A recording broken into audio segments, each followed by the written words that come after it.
मोक्षमार्गस्य नेतारं भेत्तारं कर्मभूभृतां ज्ञातारं विश्वतत्त्वानां वन्दे तद्गुणलब्धये वन्दे तद्गुणलब्धये। मोक्ष मार्ग के नेता एवं कर्म पर्वतों के भेदक और विश्व के सब तत्वों के ज्ञायक चेतन संवेदक सद्गुण आप समान प्राप्त हो यही भावना भाकर देव विनय पूर्वक करूं वंदना बारंबार जिनेश्वर देव बारंबार जिनेश्वर देव। तत्वार्थ सूत्र महाशास्त्र, इसके चौथे अध्याय की चर्चा अपनी चल रही है और इसमें हमने देखा था वैमानिक देवों में से यहाँ से जो जीव मर के वैमानिक देवों में उत्पन्न होते हैं, तो कौन कौन से जीव वैमानिक देवों में उत्पन्न होते हैं। इसके बाद में अब वैमानिक देव जो वहां पर हैं वो वहां से मरकर फिर कहाँ पैदा हो सकते हैं, उसकी चर्चा अपने को आज देखनी है। तो जो भवनवासी व्यंतर और ज्योतिष भवनत्रिक के जो देव हैं और सौधर्म और ईशान, ये दो स्वर्ग के देव यानी भवनवासी व्यंतर ज्योतिष सौधर्म और ईशान, ये 5 जगहों के जो देव हैं वो मरकर बादर पर्याप्त एक इंद्रिय हो सकते हैं। फिर से बोलती हूँ, भवनवासी से लेकर ईशान स्वर्ग तक के देव यानी कि भवनवासी व्यंतर ज्योतिष सौधर्म और ईशान, ये 5 हुए। भवनवासी से लेकर ईशान स्वर्ग तक के देव वो बादर पर्याप्त एक इंद्रिय। ये बादर पर्याप्त एक इंद्रिय क्या होता है अभी देखते हैं अपन। बादर पर्याप्त एक इंद्रिय भी हो सकते हैं, अदरवाइज पंचेंद्रिय सैन्य तिर्यंच और मनुष्य होते हैं।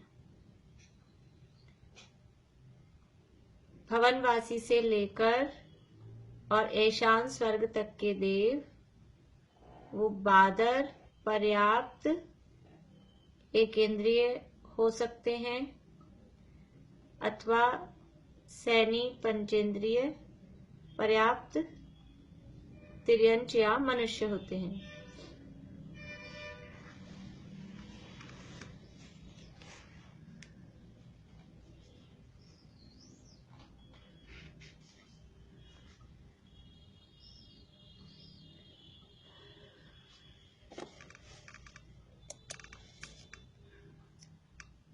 रिपीट करेंगे? हाँ हाँ। भवनवासी व्यंतर ज्योतिष सौधर्म और ईशान यानी कि भवनवासी से लेकर ईशान स्वर्ग तक के देव वो बादर पर्याप्त एक इंद्रिय बादर पर्याप्त एक इंद्रिय हो सकते हैं। ये 3 अलग अलग नहीं है, बादर पर्याप्त एक इंद्रिय एक ही जीव के लिए है।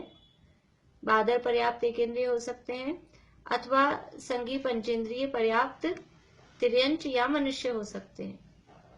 देखिए देवगति से कोई भी आएगा तो देवगति से कोई भी आएगा तो वो कौन सी गति में जाएगा, सामान्य रूप से कहीं से भी आए देवगति में भवनवासी हो व्यंतर हो ज्योतिष हो वैमानिक हो, कहीं कोई सा भी चारों प्रकार का देव में से कोई भी हो, तो चारों गतियों में से कौन सी गति में जाएगा, चारों गतियों में से कौन सी गति में जा सकता है। प्रमिला चाची जी, देव मर के चारों गति में से कौन सी गति में जा सकते हैं। नरक में नहीं जाते, बाकी तीनों देव में भी जा सकते हैं? नहीं, देव से देव में नहीं जाते। हाँ, तो फिर कौन कौन सी गतियां बची? मनुष्य गति, तिर्यांश, मनुष्य और तिर्यांश। हाँ, बढ़िया। नरक में नहीं जाते। हाँ, नरक में नहीं जाते, देव में नहीं जाते, तो 2 गतियां बची, मनुष्य और तिर्यंश। तो ये 2 में ही जाएंगे, या तो मनुष्य बनेंगे या तिर्यंश बनेंगे। अब कौन से तिर्यंशों में बहुत वैरायटी है। तिर्यंश बहुत प्रकार के होते हैं, हमने कल परसों भी देखा था। तिर्यंश कई प्रकार के होते हैं। कई प्रकार के मतलब 1 इंद्रिय, 2 इंद्रिय, 3 इंद्रिय, 4 इंद्रिय, पंचेंद्रिय। फिर सूक्ष्म होते हैं और बादर होते हैं। सूक्ष्म और बादर क्या है? देखिए, नाम कर्म है। 8 कर्मों में एक कर्म होता है नाम कर्म। उसकी 93 प्रकृतियां हैं। उसका परिवार बहुत बड़ा है नाम कर्म का। उसमें 93 मेंबर्स हैं, 93 उसकी भेद हैं। तो उनमें कुछ ऐसे हैं भेद, यानी उन प्रकृतियों के उदय से जीव बादर होते हैं या सूक्ष्म होते हैं। बादर का मतलब क्या है? जो दूसरों को बाधा पहुंचाए या दूसरों से बाधित हो। मतलब जैसे ये यहाँ दीवार है, तो कुछ जीव ऐसे होते हैं कि दीवार के अंदर से थ्रू निकल जाते हैं, उनको दीवार कुछ रोकती नहीं है, तो वो जीव कहलाते हैं सूक्ष्म। वो दूसरे को भी डिस्टर्ब नहीं कर रहे, दूसरे से भी डिस्टर्ब नहीं हो रहे, ऐसे जीव कहलाते हैं सूक्ष्म। और दूसरे होते हैं बादर, तो वो दूसरे से बाधित होते हैं। अगर दीवार आ गई है, जैसे चींटी के आगे दीवार आ जाएगी, तो वो रास्ता मोड़ेगी, दीवार में छेद वेद होगा तो निकलेगी, लेकिन ऐसा नहीं होगा कि दीवार के अंदर से चली जाए, ऐसा नहीं होगा। तो वो है बादर। तो जो दूसरे से बाधित हो या दूसरे को बाधा पहुंचाए, वो कहलाते हैं बादर जीव। और जो न दूसरे से बाधित होते हैं, न जो दूसरे को बाधा पहुंचाते हैं, वो कहलाते हैं सूक्ष्म जीव। तो इस सूक्ष्म और बादर के भेद होते हैं तिर्यंशों में। तो एक तो इंद्रियों की अपेक्षा से भेद हुआ, सूक्ष्म बादर का भेद हुआ। इसके अलावा मनुष्य और तिर्यंश दोनों ही पर्याप्त भी होते हैं और अपर्याप्त भी होते हैं। पर्याप्त अपर्याप्त क्या है कि जैसे ही कहीं से कोई जीव मरता है, मरने के बाद वो बीच वाला जो टाइम है, जिसे हम विग्रह गति बोलते हैं, वो विग्रह गति का टाइम पूरा हुआ रास्ते का, वो टाइम कितना है? 1 समय, 2 समय या मैक्सिमम 3 समय, या एक भी समय नहीं हो, यहाँ से मरा और दूसरी जगह जाके जन्म हो गया, ऐसा भी हो सकता है। तो यहाँ से कोई जीव मरा और दूसरी जगह जन्म हुआ, तो जन्म होते ही ऐसे तैयार रेडी शरीर नहीं मिलता है। कोई भी जीव जाते ना, सबको मेहनत करनी पड़ती है। ऐसे चाहे देव हो, चाहे नारकी हो, चाहे मनुष्य हो, चाहे तिर्यंश हो, ऐसे वहां रेडी शरीर तैयार मिला है, तुम जाके उसमें घुस जाओ, ऐसा नहीं होता है। वहां जाके वहां की वर्गणाओं को, वर्गणाएं मतलब ये शरीर पुद्गलों से मिलके बना है, पौद्गलिक है शरीर, तो ऐसे कुछ पुद्गलों को ग्रहण करके, वो जिन्हें आहार वर्गणा बोलते हैं, तो वो वर्गणाओं को ग्रहण करते हैं। उससे शरीर बनाने की, इंद्रियां बनाने की, इस तरह की उनको पहले शक्ति प्राप्त होती है। तो आहार पर्याप्ति, शरीर पर्याप्ति, इंद्रिय पर्याप्ति, श्वासोश्वास पर्याप्ति, और यदि 2 इंद्रिय आदि हैं तो भाषा पर्याप्ति, मन पर्याप्ति, ऐसे वो पर्याप्तियां पूरी होती है जो जितने इंद्रिय जीव है उसके हिसाब से।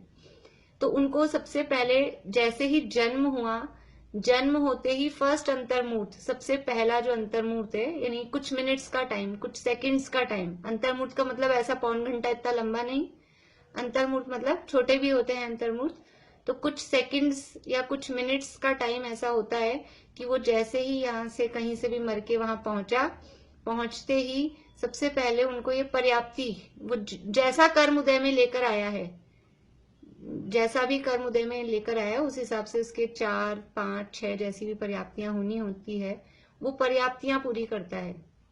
तो एक जीव तो ऐसे होते हैं जिनकी पर्याप्तियां पूरी होती हैं वो अंतर्मूर्त में। उसके बाद में फिर उनका वो पर्याप्तियां पूरी होने का मतलब ये नहीं कि शरीर बन गया है, अभी तो शरीर बनाने की परमिशन मिली है, शक्ति मिली है। फिर वो धीरे धीरे शरीर बनता है, फिर वो अपने यथायोग्य समय के हिसाब से वो बढ़ता है। तो वो फर्स्ट अंतर्मूर्त में जो पर्याप्तियां पूरी करता है, तो जिनकी पर्याप्तियां पूरी हो जाती हैं वो जीव कहलाते हैं पर्याप्त। और कुछ जीव ऐसे होते हैं जिनकी पर्याप्तियां भी पूरी नहीं होती, कहीं से मर के आए, जन्म हुआ, अभी प्रोसेस में ही थे, वो परमिशन ही ले रहे थे, अपनी शक्ति प्राप्त कर रहे थे कि हम शरीर बनाएं, और उससे पहले ही उनका मरण हो जाता है। यानी वो कुछ मिनट्स भी नहीं होते, अंतर्मुहूर्त से पहले ही उनका, यानी बड़े वाले अंतर्मुहूर्त से पहले कुछ सेकंड्स में ही उनका मरण हो जाता है। ऐसे जीव कहलाते हैं अपर्याप्त। ठीक है, दो तरह के जीव हैं मनुष्य और तिरंचों में। देव और नारकी सारे के सारे पर्याप्त ही होते हैं, पर्याप्त होते हैं, अर्थात ये जो स्टार्टिंग वाला प्रोसेस है वो तो उनके भी होता है। कहीं से मर के आए हैं मनुष्य या तिरंच से, तो वो स्टार्टिंग में वो पर्याप्ति पूरी करने का प्रोसेस तो उनका भी होता है, लेकिन उनकी पर्याप्तियां पूरी होती ही होती हैं। वो बाद में फिर पर्याप्त, यानी लंबी आयु वाले जो भी देव है या नारकी है वो रहते ही हैं। तो देव और नारकी तो पर्याप्त ही होते हैं, अपर्याप्त अवस्था में उनका मरण नहीं होता। लेकिन मनुष्य और तिरंचों में ऐसे होते हैं कि पर्याप्त भी होते हैं और अपर्याप्त भी होते हैं। मतलब कि कुछ मनुष्य और तिरंचों के ऐसे कर्म का उदय होता है, इस नाम के कर्म है, एक पर्याप्त नाम कर्म है, एक अपर्याप्त नाम कर्म है। तो जिनके पर्याप्त नाम कर्म का उदय होता है उनकी लंबी थोड़ी बड़ी आयु होती है, वो पर्याप्तियां पूरी होने तक जिंदा रहते हैं, वो पर्याप्त कहलाते हैं। और जिनके अपर्याप्त नाम कर्म का उदय होता है वो अपनी पर्याप्तियां भी पूरी नहीं कर पाते, उससे पहले उनका मरण हो जाता है, वो जीव अपर्याप्त कहलाते हैं। तो ये जो कोई देव से मरेंगे तो देव से मर के मनुष्य और तिरंच बनेंगे। तो कौन से मनुष्य और तिरंच बनेंगे, पर्याप्त बनेंगे कि अपर्याप्त बनेंगे? तो वो सब पर्याप्त ही बनेंगे, अपर्याप्त नहीं बनेंगे। ये बताने के लिए मैंने आपको इतना सारा बताया अभी पर्याप्त अपर्याप्त का। ये जिन लोगों को पर्याप्त अपर्याप्त बिल्कुल भी नहीं पता, उनको कुछ थोड़ा बहुत समझ में आ जाए। तो ये मनुष्य देव से मर के जो भी मनुष्य तिरंच बनेंगे, तो एक तो नियम ये है कि वो पर्याप्त ही बनेंगे। दूसरी बात जो भी बादर और सूक्ष्म की कही, तो वो बादर ही बनेंगे, सूक्ष्म नहीं बनेंगे। इनमें क्या है, पर्याप्त और अपर्याप्त, तो एक पुण्य प्रकृति है, एक पाप प्रकृति है। बादर और सूक्ष्म में भी एक पुण्य प्रकृति है, एक पाप प्रकृति है। बता सकते हैं कौन सी पुण्य रूप होगी, कौन सी पाप रूप होगी? बेला जी आप बता सकते हैं, पर्याप्त पुण्य रूप है, अपर्याप्त पाप रूप है, या क्या है, या बादर सूक्ष्म में क्या है? अपने अभी जितना अपन ने समझा उससे आप समझ सकते हैं। हाँ, पुण्य प्रकृति। फिर से बोलिए, आवाज नहीं आई मुझे।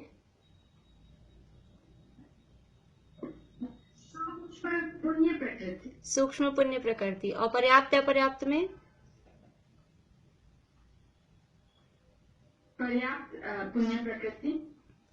ठीक है, हाँ, इन्होंने पर्याप्त पुण्य प्रकृति और सूक्ष्म पुण्य प्रकृति, दो पुण्य प्रकृति बताई है। हाँ दीपिका जी, आपका यही जवाब है? वो पुण्य प्रकृति होनी चाहिए और पर्याप्त। फिर से बोलिए, आप पता नहीं मेरे में। बादल और पर्याप्त पुण्य प्रकृति। ठीक है, हाँ चित्रा आंटी। बादल और पर्याप्त, ये पुण्य की पाप? पुण्य। पुण्य। देखिए बढ़िया, बादर प्रकृति और पर्याप्त प्रकृति ये पुण्य प्रकृति। सूक्ष्म प्रकृति हमको लगता है सरा कहीं से भी निकल जाओ तो अच्छी बात है, लेकिन वास्तव में वो पुण्य प्रकृति नहीं है, वो पाप प्रकृति है। सूक्ष्म जीव या एकेंद्रीय जीवों में भेद होते हैं। बादर और सूक्ष्म ये भेद हैं एकेंद्रियों में। दो इंद्रिय से लेकर ऊपर सभी जीव बादर ही हैं, हम सभी बादर ही हैं, त्रस जीव बादर ही होते हैं। तो त्रस होना अच्छा है कि एकेंद्रिय होना अच्छा है? अब उस अपेक्षा से देखेंगे तो एकेंद्रिय होना, वो सूक्ष्म होना, वो पाप प्रकृति है। तो ये कुछ पुण्य प्रकृतियां, कुछ पाप प्रकृतियां हैं दोनों में। तो देव मर के, यानी इनमें से उनके पुण्य प्रकृतियों का उदय, देव गति से जो मरा है तो बादर होगा यानी पुण्य प्रकृति है, और पर्याप्त होगा ये भी पुण्य प्रकृति है। वो पाप प्रकृति का उदय उसके नहीं होगा, इन पुण्य प्रकृतियों का ही उदय होगा। तो ये देव मर के लेकिन एकेंद्रिय हो सकता है। बादर पर्याप्त एकेंद्रिय कौन से देव हो सकते हैं? भवनवासी, व्यंतर ज्योतिष, सौधर्म और ईशान, यानी भवनवासी से लेके ईशान स्वर्ग तक के देव बादर पर्याप्त एकेंद्रिय हो सकते हैं। और यदि ये नहीं होते हैं तो फिर कहाँ जाएंगे? तो वो मैक्सिमम जाएंगे वो सैनी पंचेंद्रिय पर्याप्त तिर्यंश बनेंगे या मनुष्य बनेंगे। इसका मतलब क्या हुआ? इसका मतलब हुआ कि कोई भी देव, चाहे भवनवासी हो, व्यंतर हो, पहला स्वर्ग हो, दूसरा स्वर्ग हो, कोई भी देव मर के विकलत त्रय में उत्पन्न नहीं होंगे, यानी 2 इंद्रिय, 3 इंद्रिय, 4 इंद्रिय नहीं बनेंगे, असैनी भी नहीं बनेंगे। कोई भी देव मरकर 2 इंद्रिय, 3 इंद्रिय, 4 इंद्रिय और असैनी पंचेंद्रिय नहीं होंगे।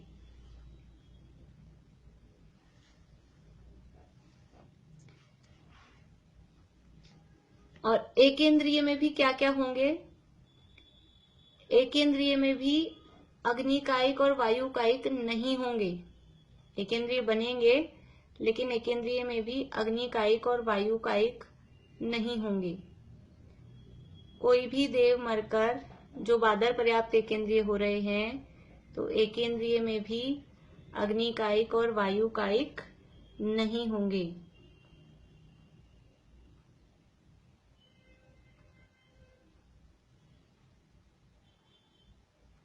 तो फिर कौन से एक इंद्रिय हो सकते हैं? अग्निकायिक और वायुकायिक नहीं होंगे, तो फिर कौन से एक इंद्रिय हो सकते हैं? पारुल बताइए। वनस्पति का, पृथ्वी का और जल का। बढ़िया। पृथ्वी का एक, जल का एक और वनस्पति का एक, ये 3 में हो सकते हैं। अग्निकायिक और वायुकायिक नहीं होंगे। ठीक है। अब सामान्य रूप से कहेंगे तो देव मर के एक इंद्रिय हो सकते हैं, लेकिन एक इंद्रिय के साथ कंडीशंस कितनी हैं? बादर होगा, पर्याप्त होगा, फिर या पृथ्वी का एक होगा कि जल का एक होगा या वनस्पति का एक होगा। अब वनस्पति का एक में 2 टाइप होते हैं। कौन से 2 टाइप होते हैं वनस्पति का एक में? बोलिए शशि जी। 2 टाइप कौन से होते हैं वनस्पति का एक में?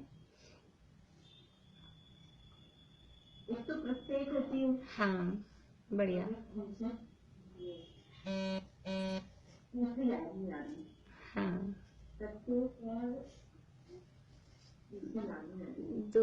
नहीं आ रही। और कौन बताएंगे? हाँ, प्रेमलता जी। साधारण और प्रत्येक। बढ़िया। साधारण और प्रत्येक। ये वनस्पति कायिक में भी ये 2 भेद होते हैं, या तो साधारण हो या प्रत्येक हो। अब ये साधारण क्या है और प्रत्येक क्या है? देखिए, अब आपने छेड़ालाई क्लास में तो कई बार चली थी ये बात। साधारण वनस्पति किसे कहते हैं? वीना भाभी हैं कोटा वाले? शीला भाभी बोलिए। शीला भाभी, साधारण वनस्पति किसे कहते हैं? जैसे एक ही वनस्पति में उसके वो आते, जैसे एक पेड़ पे उसकी पत्तियां अलग और ये अलग। चलिए, हाँ अंकल बोलिए। साधारण वनस्पति तो सारे सूक्ष्म जितनी है वो सारे साधारण वनस्पति में आते हैं, और प्रत्येक में इसका एक ही शरीर होता है, जिसके आधार पे वो दूसरा नहीं होता है, उसको प्रत्येक वनस्पति बोलते हैं। नहीं, सारे सूक्ष्म साधारण है, ये स्टेटमेंट गलत है। ये बात सही नहीं है। प्रत्येक की बात ठीक है। चलिए दीपिका जी बोलिए।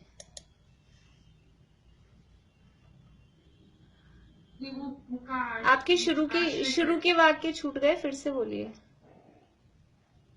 एक शरीर में अनेक जीव रहते हैं, वो साधारण हुआ। और जैसे एक शरीर में एक ही जीव है, वो प्रत्येक वनस्पति। ठीक है। हाँ, प्रीति बोलो। हाँ, हाँ, साधारण में एक शरीर का मालिक जो है वो अनेक जीव है, और प्रत्येक में एक शरीर का मालिक एक जीव है। हाँ, बढ़िया। देखिए यहाँ थोड़ा बहुत शब्द ध्यान से आप दीजिएगा। मालिक है, मालिक। एक शरीर का मालिक एक जीव, वो कहलाती है प्रत्येक वनस्पति। और एक शरीर के मालिक अनंत जीव, वो कहलाती है साधारण वनस्पति। एक शरीर में रहते हैं उससे फर्क नहीं पड़ता, रहने में रह सकते हैं। हमारे घर में चूहे, बिल्ली, चींटी, मक्खी, मच्छर बहुत सारे रहते हैं। वो मालिक हैं क्या हमारे मकान के? नहीं, मालिक हम ही हैं। तो मालिक में और रहने में फर्क है। तो जहां एक शरीर का मालिक एक जीव, वो कहलाती है प्रत्येक वनस्पति। और जहां एक शरीर के मालिक अनंत जीव, वो कहलाती है साधारण वनस्पति। और इस साधारण वनस्पति का ही दूसरा नाम निगोद कहलाता है। जो हम शब्द सुनते हैं निगोद, निगोद किसे कहते हैं? इस साधारण वनस्पति को ही निगोद कहते हैं। जहां एक शरीर के मालिक अनंत जीव होते हैं उसे साधारण वनस्पति या निगोद कहते हैं। जहां एक शरीर के मालिक अनंत जीव होते हैं उसे साधारण वनस्पति या निगोद कहते हैं। और जहां एक शरीर का मालिक एक ही जीव होता है उसे प्रत्येक वनस्पति कहते हैं। प्रत्येक मतलब एक शरीर का मालिक एक जीव है वो प्रत्येक कहलाता है, और एक शरीर के मालिक अनंत जीव हैं तो उसे साधारण वनस्पति। साधारण का मतलब है कॉमन, यानी जिनका शरीर कॉमन है, वो पर्सनल अपने शरीर पे भी अपना हक नहीं कह सकते कि ये मेरा शरीर है। अनंत जीव उस शरीर के मालिक होते हैं तो वो कहलाता है साधारण। और जिसमें एक शरीर का मालिक एक जीव है, फिर उसके आश्रय से और जीव रहते हैं, वो बात अलग है, लेकिन वो कहलाती है प्रत्येक वनस्पति। तो जो देव हैं, अभी तो इस प्रत्येक के भी दो भेद होते हैं, अभी बात चल रही तो मैं आपको साथ में बता देती हूँ, टॉपिक आया है इसलिए। प्रत्येक वनस्पति के भी दो भेद हैं। कौन कौन से दो भेद हैं? एक सप्रतिष्ठित प्रत्येक और अप्रतिष्ठित प्रत्येक। यानी आप एक चार्ट जैसा बना सकते हैं। वनस्पति के दो भेद करें, साधारण और प्रत्येक।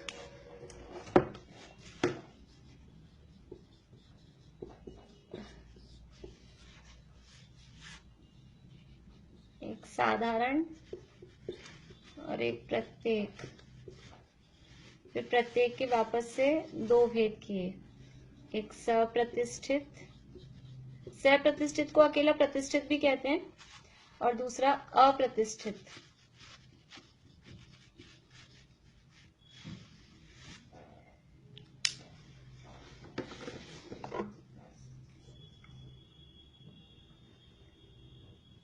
तो सप्रतिष्ठित किसे कहते हैं और अप्रतिष्ठित किसे कहते हैं?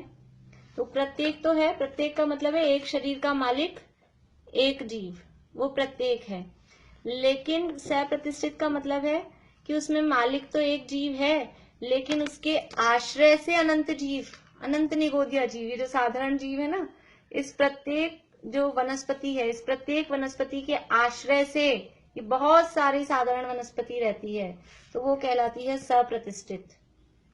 जिस प्रत्येक वनस्पति के आश्रय से अनंत साधारण जीव रहते हैं वो सप्रतिष्ठित प्रत्येक कहलाती है। जिस प्रत्येक वनस्पति के आश्रय से अनंत साधारण जीव, ब्रैकेट में लिख सकते हैं निगोदिया जीव, रहते हैं वो सप्रतिष्ठित प्रत्येक कहलाती है।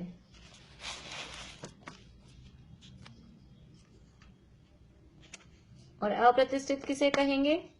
कि जिस प्रत्येक वनस्पति के आश्रय से ये अनंत निगोदिया जीव नहीं रहते, अनंत साधारण जीव नहीं रहते, वो अप्रतिष्ठित प्रत्येक कहलाती है।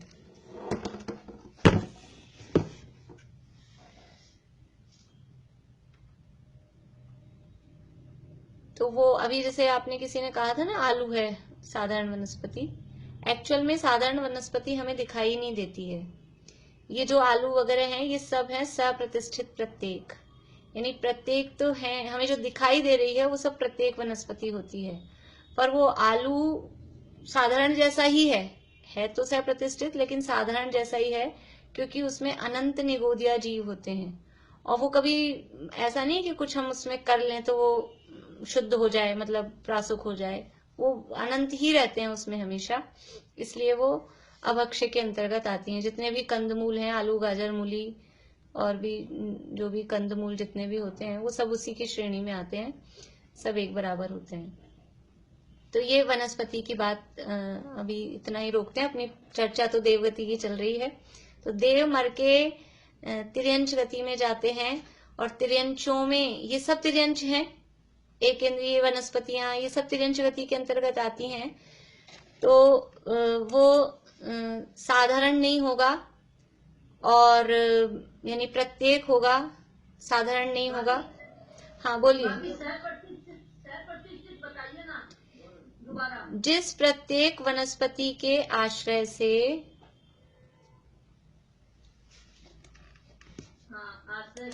अनंत निगोदिया जीव या अनंत साधारण जीव रहते हैं, अनंत निगोदिया जीव रहते हैं, वह सप्रतिष्ठित। हाँ वो सप्रतिष्ठित कहलाती है। अनंत निगोदिया जीव नहीं रहते, वो अप्रतिष्ठित। हाँ, अभी अकेला ये आलू गाजर मूली ही सप्रतिष्ठित नहीं है। जो भी वनस्पतियां हैं वो अपनी प्रारंभिक अवस्था में जब वो कच्ची होती हैं, तो कच्ची कच्ची हम ककड़ी लाते हैं, तुरई, भिंडी जो भी है, उसके अलग अलग पहचान के चिन्ह हैं, तो वो सब सप्रतिष्ठित होती हैं। जिसको अपन तोड़ते हैं, बिल्कुल कच्ची ककड़ी एकदम बराबर टूटती है, इक्वल, जिसमें रेशे दिखते हैं, जिनमें अभी वो लाइनें नहीं आई हैं, जिनमें बारीक बारीक रेशे हैं, कच्चे टिंडे होते हैं, भिंडी होती है, जिन्हें हम अच्छा समझते हैं, स्पेशली देख देख के लाते हैं, वो सब सप्रतिष्ठित होती है। उन सब में अनंत जीव हैं।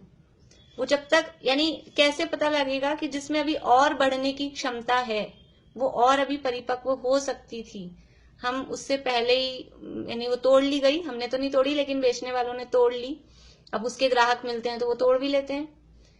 तो वो सब जो भी कच्ची इस तरह की चीजें हैं जिनमें रेशे दिखाई दे रहे हैं, जिनकी अभी लकीरें नहीं आई हैं बराबर पूरी, या उनको तोड़ के देखें तो बराबर इक्वल टूट जाते हैं, वो सब सप्रतिष्ठित के अंतर्गत आती हैं। अब इसका ये जो मुझे पता है हम लोग बहुत प्रश्न करेंगे, इसका वो टॉपिक ही अलग है एक्चुअल में, लेकिन खाली अभी यहाँ थोड़ी सी बात आई थी इसलिए मैंने इतना बता दिया। विशेष ये चर्चा वो उस समय चली थी, दूसरे अध्याय में चलती है। अभी इस वनस्पति से रिलेटेड प्रश्न हो तो आप लोग मत पूछिएगा, अभी प्रकरण पूरा हो जाए। और कोई प्रश्न हो तो जरूर पूछिए। बोलिए मधु भाभी। नहीं, मैं यही बोली थी कि धनिया पत्ती और ये सब पत्ते वाली, देखिए वो सब वही है, मतलब उसमें भी वो अलग अलग टाइप की होती है, मतलब उसमें भी बढ़ने की क्षमता जैसी जैसी हो। अभी एक अपेक्षा से देखेंगे तो पत्ती वाली सब्जियां, वो डिपेंड करता है मतलब अपन किस भूमिका में है, उस हिसाब से वो स्टेप बाय स्टेप अभक्ष के अंतर्गत आती हैं। लेकिन उसमें भी कुछ एकदम जो कच्ची हैं, छोटी छोटी, अभी वो पत्ती पूरी बढ़ नहीं पाई है, तो वो छोटी अवस्था में है, तो उसको, यानी वो अभक्ष के अंतर्गत आएगी। वो पूरी बढ़ चुकी है, लेकिन बढ़ने के बाद में इतनी भी वो ऐसा नहीं हो जाए कि वो बराबर वो टूटता हो, इसलिए बहुत मतलब वो सावधानी की बात होती है। इसीलिए हम पूरा त्याग नहीं कर पाते हैं, इसलिए श्रावकों के लिए महीने में 4 दिन कहे हैं, अष्टमी और चतुर्दशी की वनस्पति हम लेते हैं, उसमें हिंसा तो होती ही है, तो कम से कम महीने में 4 दिन जो पर्व के आते हैं उसमें हम उसका त्याग करते हैं, अष्टमी और चतुर्दशी को। इसीलिए करते हैं कि हमेशा हम नहीं कर पाते हैं। अब अगर वनस्पति से संबंधित है तो अभी पहले ये पूरा हो जाने दीजिए, या और कोई प्रश्न है? शशि जी आपका यही है प्रश्न इससे रिलेटेड?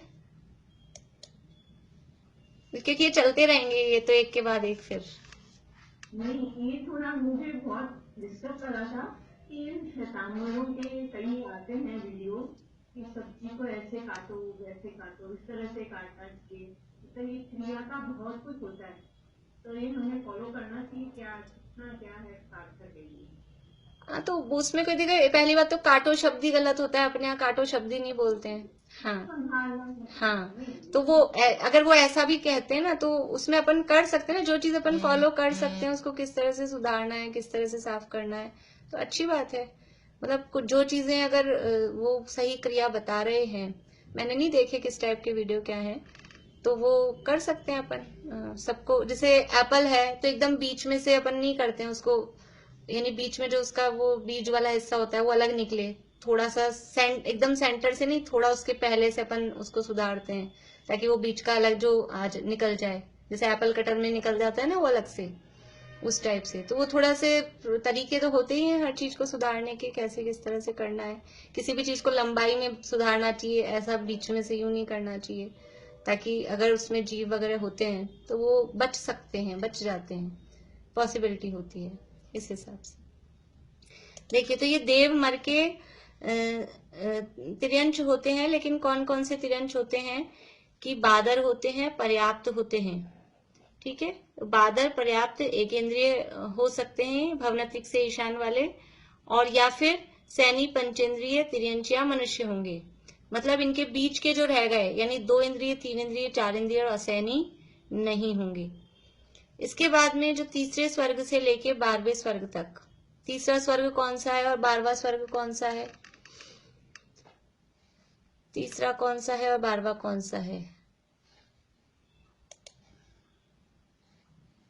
बोलिए सरोज आंटी।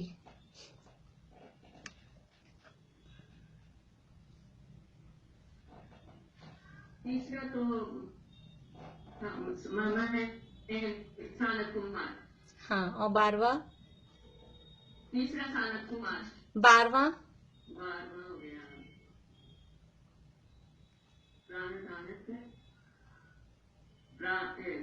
प्राणत नहीं, वीना भाभी, वीना भाभी।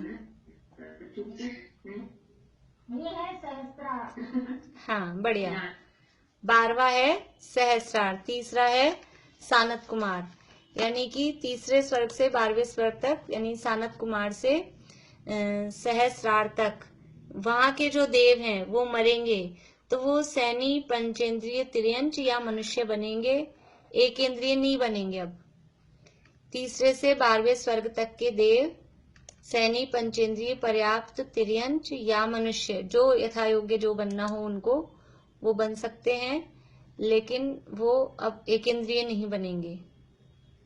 यानी देव मर के एकेंद्रिय हो जाते हैं, तो कौन से देव मर के एकेंद्रिय हो सकते हैं? केवल दूसरे स्वर्ग तक के देव मर के एकेंद्रिय हो सकते हैं, हो जाते हैं। तीसरे स्वर्ग से ऊपर के, तीसरे से 12वें स्वर्ग तक के देव मर के वो पंचेंद्रिय ही होते हैं, एकेंद्रिय नहीं होते हैं। इसके बाद में 13वें स्वर्ग से ऊपर 13वां स्वर्ग कौन सा है? 13वां स्वर्ग कौन सा है? सुधा जी बोलिए। आनंद स्वर्ग। हाँ, बढ़िया, आनत स्वर्ग है 13वां।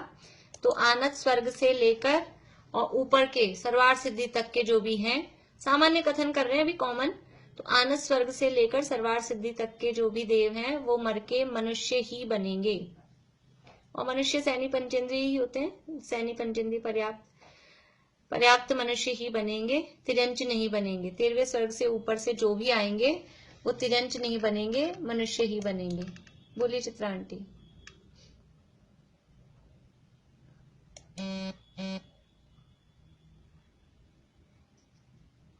चित्रा आंटी बोल रहे हैं आप? वर्षा भाभी बोलिए।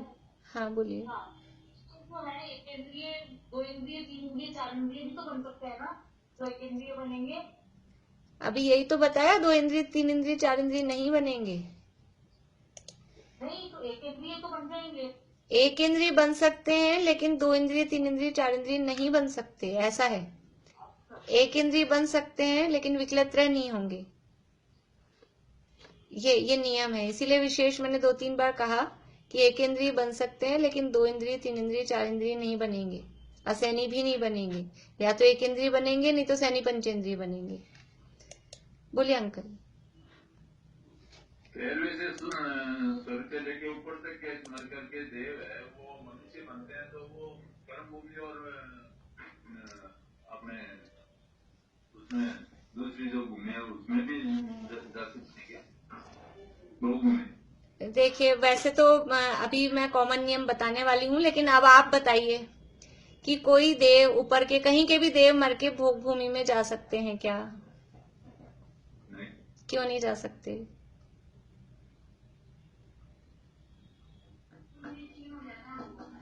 वो भोग भूमि में इसलिए नहीं जा सकते कि भोग भूमि में जाने वाले जीव थोड़े पुण्यशाली होते हैं, इसलिए उनका पुण्य क्षीण हो जाता है, तो वो भोग भूमि या वहां से मोक्ष चले जाते हैं।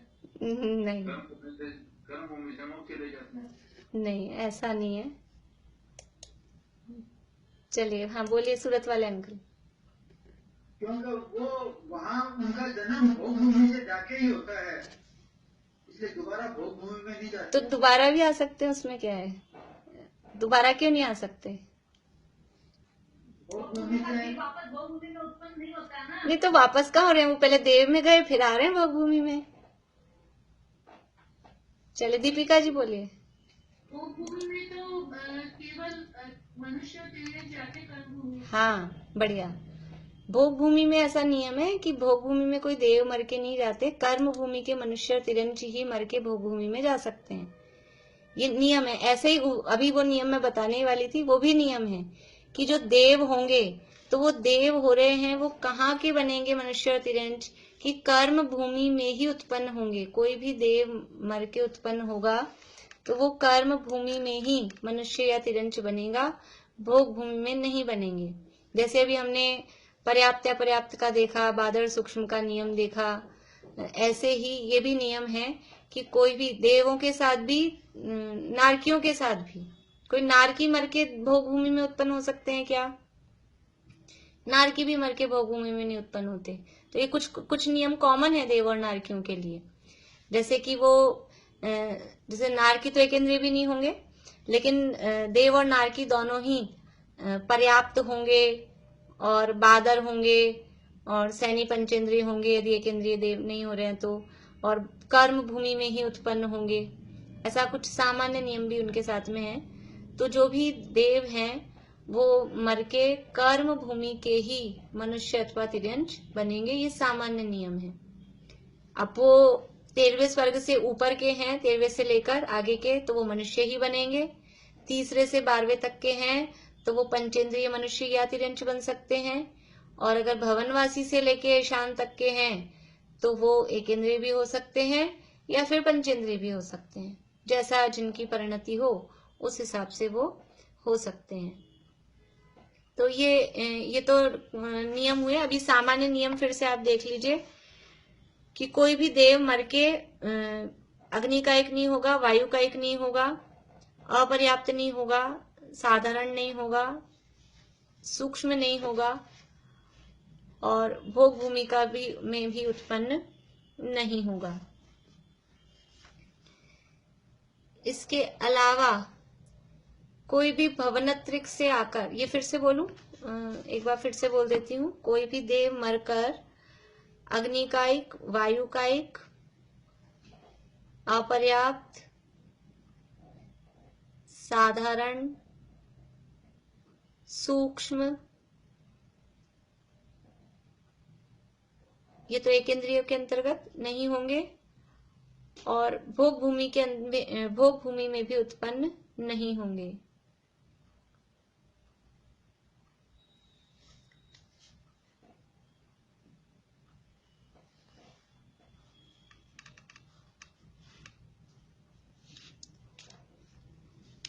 तो इन्हीं सब बातों को अपन दूसरी तरह से बोल रहे हैं। ये तो नहीं होंगे वाली बात कही, अभी दूसरी बात लिख लीजिए क्या होंगे। तो देव गति से मरकर जो जीव हैं वो कर्म भूमि में, देव गति से मरकर कर्म भूमि में संगी पंचेंद्रिय, संगी पंचेंद्रिय, पर्याप्त,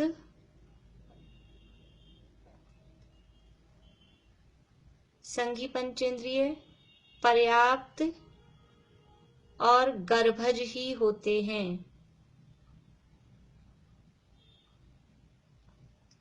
देव गति से मरकर जो उत्पन्न हो रहे हैं मनुष्य तिर्यंश में, वो संगी पंचेंद्रिय, पर्याप्त और गर्भज मनुष्य या तिर्यंश जो भी हो, संगी पंचेंद्रिय, पर्याप्त, गर्भज मनुष्य या तिर्यंश ही होते हैं। कर्म भूमि में संगी पंचेंद्रिय, पर्याप्त, गर्भज, तिर्यंश या मनुष्य ही होते हैं। ये सामान्य नियम हो गया, यानी इससे बाहर तो कोई जाएगा नहीं, ये तो कॉमन नियम है। फिर अब वो कौन से स्वर्ग से आ रहे हैं उस पर फिर डिपेंड करेगा, तिर्यंश हो रहे हैं कि एक इंद्रिय हो रहे हैं कि मनुष्य हो रहे हैं, वो उस पर डिपेंड करेगा। तो कोई भी जीव देवगति से मरकर कर्म भूमि में संगी पंचेंद्रिय, पर्याप्त, गर्भज, तिर्यंश या मनुष्य होते हैं। अब गर्भज क्या चीज है? तो जन्म 3 प्रकार के कहे थे दूसरे अध्याय में, सम्मूर्छन, गर्भ और उत्पाद। तो उत्पाद जन्म तो होता है देवों और नारकियों के, तो उत्पाद जन्म तो उनके होगा नहीं, क्योंकि वो देव और नारकी दोबारा से देव और नारकी बन नहीं रही, तो ये तो हुआ नहीं। अब 2 प्रकार के जन्म बचे, एक है गर्भ जन्म और एक है सम्मूर्छन जन्म। तो गर्भ जन्म यानी जो गर्भ में जिनका जन्म होता है, जैसा कि हमारे जो समझ लीजिए मनुष्यों का, या जो भी अपने को पंचेंद्रिय तिर्यंच दिखते हैं, गाय, घोड़ा, गधा, कुत्ता, इन सब के, ये सब गर्भ जन्म वाले हैं। पक्षी भी जो है ना, जिनके अंडा होता है, वो भी गर्भ जन्म वाले ही हैं। वो अंडा भी गर्भ जन्म का ही भेद है। गर्भ जन्म के 3 भेद होते हैं, जरायु, जंडज और पोत। तो वो अंडा जो है पक्षियों के भी, वो गर्भ जन्म ही है। फिर सम्मूर्छन जन्म क्या है? सम्मूर्छन जन्म होता है कि जो ना गर्भ में हो रहे हैं, ना उत्पाद से हो रहे हैं, और ऐसे ही वातावरण से ही धूल मिट्टी आदि से परमाणु ग्रहण करके और जो जीव पैदा हो जाते हैं, जैसे मक्खी मच्छर हो जाते हैं, मकड़ियां हो जाती हैं, झिंगर कॉकरोच वगैरह हो जाते हैं, ये सब वातावरण से ही पुद्गल ग्रहण करके और वहां उनका जन्म हो जाता है, तो वो कहलाते हैं सम्मूर्छन जन्म वाले। और सम्मूर्छन जन्म वाले ये मनुष्य भी होते हैं, तिर्यंच भी होते हैं, पर मनुष्य में वो अपर्याप्त होते हैं, हमको दिखाई नहीं देते, हम सब गर्भज ही हैं। तिर्यंचों में वो दोनों तरह के दिखाई देते हैं, सम्मूर्छन तिर्यंच भी होते हैं, हमको दिखते हैं। जितने भी 1 इंद्रिय से 4 इंद्रिय तक के जीव हैं, वो सब सम्मूर्छन जीव हैं। मक्खी मच्छर, कीड़े मकोड़े, चींटियां, जो भी सब हैं, ये सब सम्मूर्छन है, इनके माता पिता नहीं होते। माता पिता के बिना ही जिनकी उत्पत्ति हो जाती है, वो सब सम्मूर्छन जन्म वाले कहलाते हैं। और माता पिता के संयोग से, गर्भ के माध्यम से जिनका जन्म होता है, वो गर्भज कहलाते हैं। बोलिए मीनू दी। ये असैनी जो होते हैं वो भी गर्भज ही होंगे? असैनी में दोनों टाइप के हो सकते हैं। सैनी में भी, तिर्यंचों में दोनों टाइप के हो सकते हैं। जैसे महामत्स्य होते हैं, वो सम्मूर्छन भी होते हैं मत्स्य। तो पंचेंद्रीय सैनी पंचेंद्रीय है, सम्मूर्छन है। और असैनी भी हो सकते हैं। असैनी मतलब बिना सम्मूर्छन के होता है? हाँ, हो सकते हैं, दोनों हो सकते हैं। हाँ, यानी 1 इंद्रिय से 4 इंद्रिय तक तो नियम से सम्मूर्छन ही होते हैं, उसमें तो गर्भज का ऑप्शन ही नहीं है। 1 इंद्रिय से 4 इंद्रिय तक तो नियम से सम्मूर्छन ही होते हैं। और पंचेंद्रियों में दोनों तरह के होते हैं, सम्मूर्छन भी होते हैं, गर्भज भी होते हैं, ऐसा। बोलिए भारती आंटी।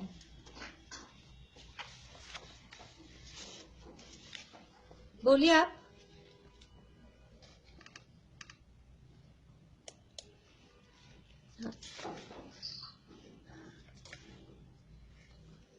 पंचेंद्रिय में दोनों होते हैं ना?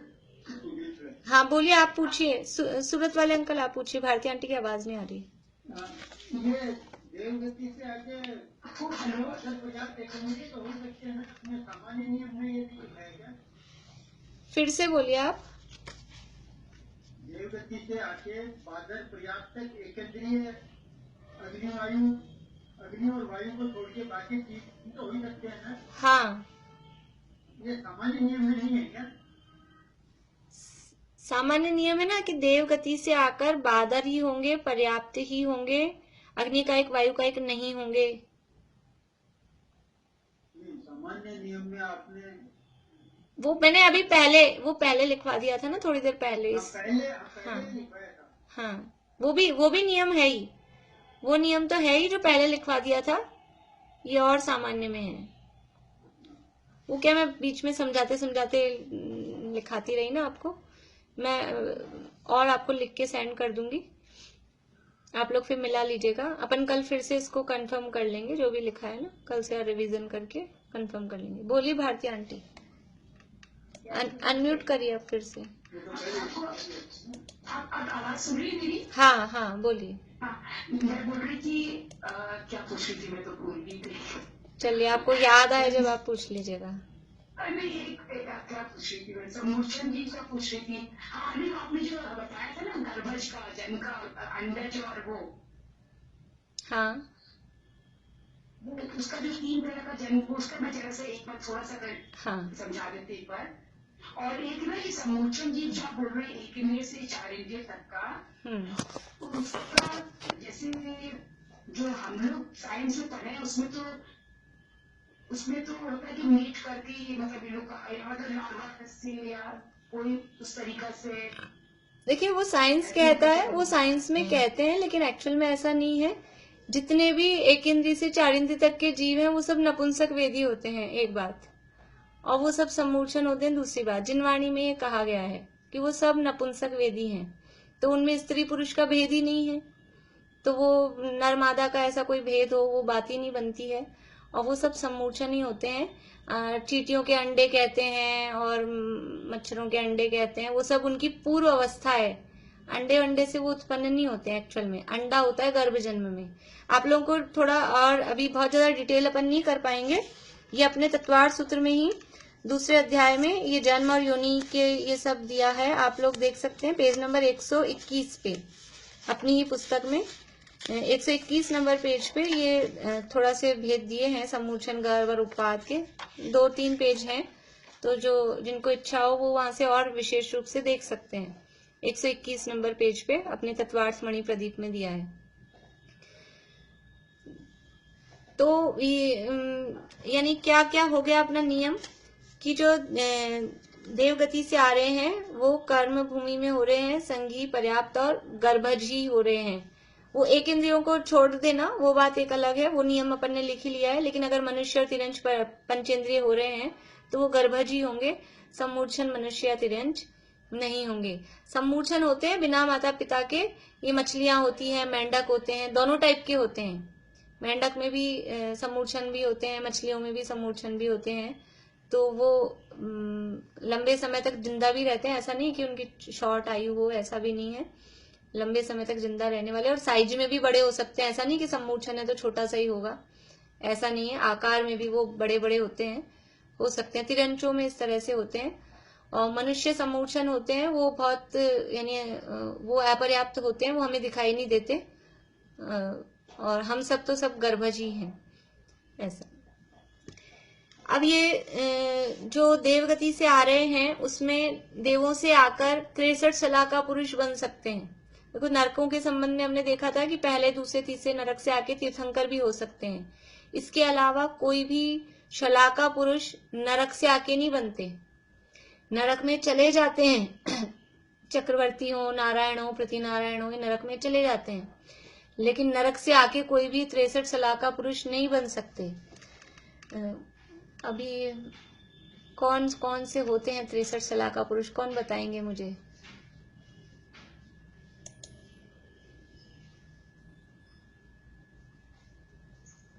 बोलिए बीना बोरा भाभी।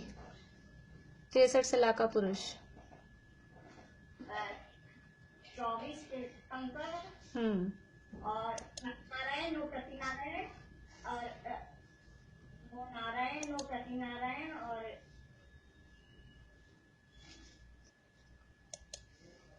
बलभद्र नो बलभद्र हो गए 63 हो गए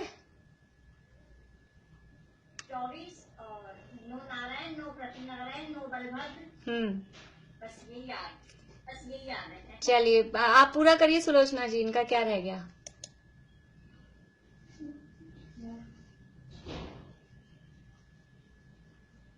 बोल रहे हैं कहाँ गए? ध्यान नहीं आ रहा आपको भी? चलिए ठीक है। हाँ रजनी जी बोलिए मुंबई। 12 चक्रवर्ती, बढ़िया। 24 तीर्थंकर, 12 चक्रवर्ती, 9 नारायण, 9 प्रतिनारायण और 9 बलभद्र, ये 63 शलाका पुरुष हैं, महापुरुष हैं। तो वो स्वर्ग से आते हैं कि नरक से आते हैं? तो तीर्थंकर तो स्वर्ग से भी आ सकते हैं और नरक से भी आ सकते हैं। इसके अलावा जितने भी हैं चक्रवर्ती, नारायण, प्रतिनारायण, बलभद्र, ये सब देवगति से ही आते हैं, बाकी के सभी। अब देवगति में कहाँ से आएंगे? तो कोई भी शलाका पुरुष भवनत्रिक से नहीं आते हैं। भवनत्रिक से आने वाले जो देव हैं वो शलाका पुरुष नहीं होते हैं।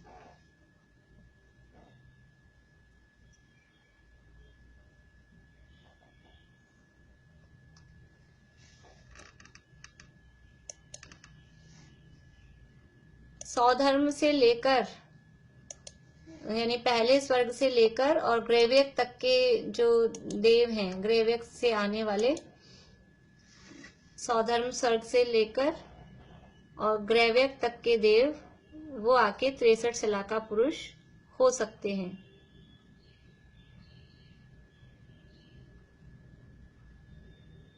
भवनत्रिक से आकर कोई भी जीव 63 शलाका पुरुषों में उत्पन्न नहीं होते। मतलब वो तीर्थंकर नहीं हो सकते, चक्रवर्ती नहीं हो सकते, नारायण, प्रतिनारायण, बलभद्र नहीं हो सकते भवनत्रिक से आके। तो फिर ये कौन होंगे कि या तो पहले स्वर्ग से लेके और ग्रैव्यक तक से कहीं से भी आ सकते हैं, और वो आकर ये पूरे 63 में से कोई भी महापुरुष बन सकते हैं। ऊपर वाले को छोड़ दिए, 9 अनुदिश और 5 अनुत्तर। ये लग रहा है आप लोगों को प्रश्न कि ऊपर वाले के छोड़ दिए, क्योंकि 9 अनुदिश और 5 अनुत्तर से आकर नारायण और प्रतिनारायण नहीं होते। 9 अनुदिश और 9 अनुत्तर से आकर नारायण और प्रतिनारायण, हाँ 5 अनुत्तर 9 अनुदिश और 5 अनुत्तर से आकर नारायण और प्रतिनारायण नहीं होते। क्यों नहीं होते, कारण बता सकते हैं कोई? 9 अनुदिश और 5 अनुत्तर से आकर नारायण और प्रतिनारायण क्यों नहीं हो सकते? प्रेमलता जी पांड्या बोलिए। अनम्यूट करिए।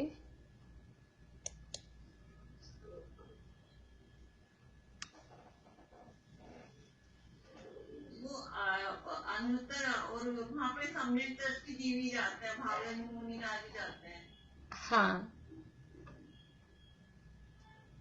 तो एक बार क्वेश्चन वापस बोल दीजिए आप। चलिए सुधा जी आप बताइए। सुधा जी,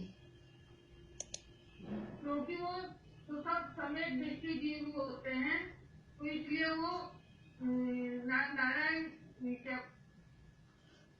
सब समय दृष्टि जीव होते हैं, इसलिए वो नहीं, ये बात तो ठीक है, समय दृष्टि होते हैं, लेकिन कारण सही नहीं आ पा रहा। चित्रा आंटी बोलिए।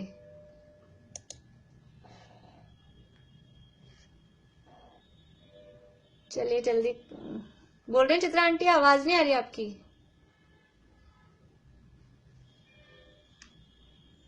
मीनू दी बोलिए। एक या दो भावगामी होते हैं और मन के आपस में नहीं बनते हैं। हाँ बढ़िया। दो भाव के भी होते हैं। ये हमने नियम पढ़ा था ना, विजयादिशुद्ध विचरमा, और जो अनुदिश वाले हैं, अनुत्तर वाले हैं, वो सब सम्यक दृष्टि हैं। ये बात तो है ही, और सम्यक दृष्टि होने के साथ साथ में वो 1-2 भवावतारी ही होते हैं। तो वो यदि नारायण प्रतिनारायण बनेंगे तो नारायण प्रतिनारायण का ये नियम है कि वो मर के नरक में जाएंगे।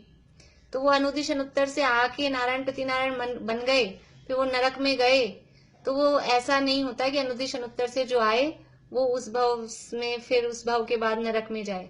वो तो या तो उसी भाव से मोक्ष चले जाएं, या फिर भावलिंगी संत होते ही हैं और फिर वापस से स्वर्ग में ही जाते हैं, और फिर आके एकाध भाव में वो मोक्ष जाते हैं। इसलिए जो 9 अनुदिश और 5 अनुत्तर वाले देव हैं वो नारायण प्रतिनारायण नहीं होते। चक्रवर्ती हो सकते हैं, बलभद्र हो सकते हैं, तीर्थंकर हो सकते हैं, वो सब हो सकते हैं। अभी आप लोगों को कुछ पूछना है तो हैंड रेज रखिए, नहीं तो मैं एक बार डाउन कर रही हूँ। अभी आज की बात फिर अपन यही पूरा करेंगे। आप लोगों के कोई क्वेश्चन है तो वो देख लेते हैं, नहीं तो फिर बोलिए। किसी का प्रश्न है कोई?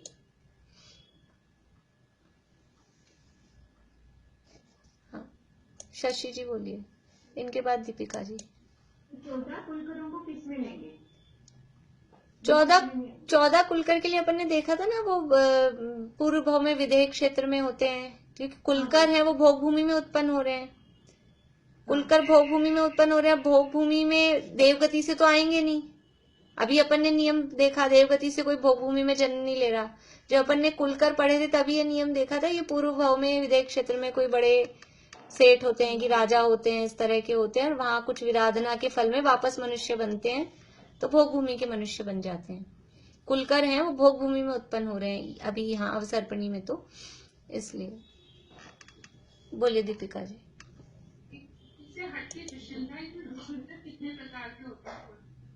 क्या चीज? आपकी आवाज कट शुल्लक कितने प्रकार के होते हैं? शुल्लक अभी यानी मेरे को अच्छे से तो याद नहीं है, लेकिन एक स्पर्श मतलब एक उस हिसाब से होता है। वो जो शूद्र वाले में होते हैं कि वो जो शूद्र होते हैं वो शुल्लक बन सकते हैं, तो उसमें स्पर्श शूद्र जिनको छू सकते हैं और जिनको नहीं छू सकते हैं, उनमें 2 टाइप्स होते हैं। बाकी और अभी मेरे को विशेष रूप से ख्याल नहीं है कि कितने प्रकार के होते हैं। ऐसा बोलिए अनीता जी। दीदी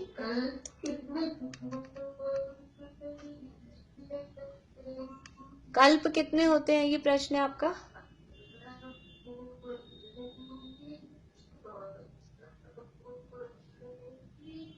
ये मेरा नेट स्लो है कि आपका नेट स्लो है? और किसी को समझ में आ रहा है? नहीं आ रहा। आपका नेट स्लो है, आपकी आवाज कुछ समझ नहीं आ रही। कल्प तो हम हाँ 16 ही बोलेंगे। देखिए सामान्य रूप से 16 ही बोलेंगे। फिर यदि सामने वाला कहता है कि नहीं 14 है 12 है, तो वो एक अपेक्षा अलग है, वो हमको पता है। लेकिन सामान्य रूप से सबसे पहली बार में कोई कहेगा तो हम 16 ही कहेंगे। बोलिए सूरत वाले अंकल। ये नारायण सत्यनारायण मर के अगर नरक जाते हैं तो नरक से तो एक भाव में वापस मनुष्य बन के जा ही सकते हैं ना? जा सकते हैं, लेकिन अनुदिश और अनुत्तर वाले मर के, जो अनुदिश और अनुत्तर से आए हैं वो मर के नरक नहीं जाएंगे। वो इतने समझ लीजिए इस तरह के उनके परिणाम होते हैं कि नरक जाने के परिणाम उनके नहीं हो। ये तो नियम है। नरक नहीं जाते। हाँ नरक नहीं जाएंगे, वो स्वर्ग में ही, उसके लिए ऐसा ही नियम है कि वो वहां से आके भावलिंगी मुनि होते ही हैं, और भावलिंगी मुनि होके वो स्वर्ग में ही जाते हैं। ऐसा ही नियम है।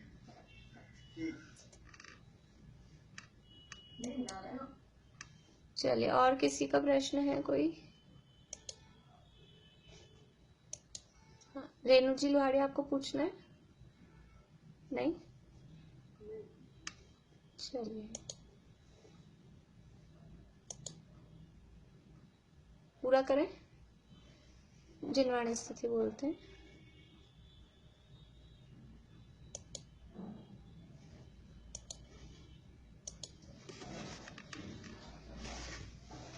विमलनाथ भगवान की वंदना बोलेंगे।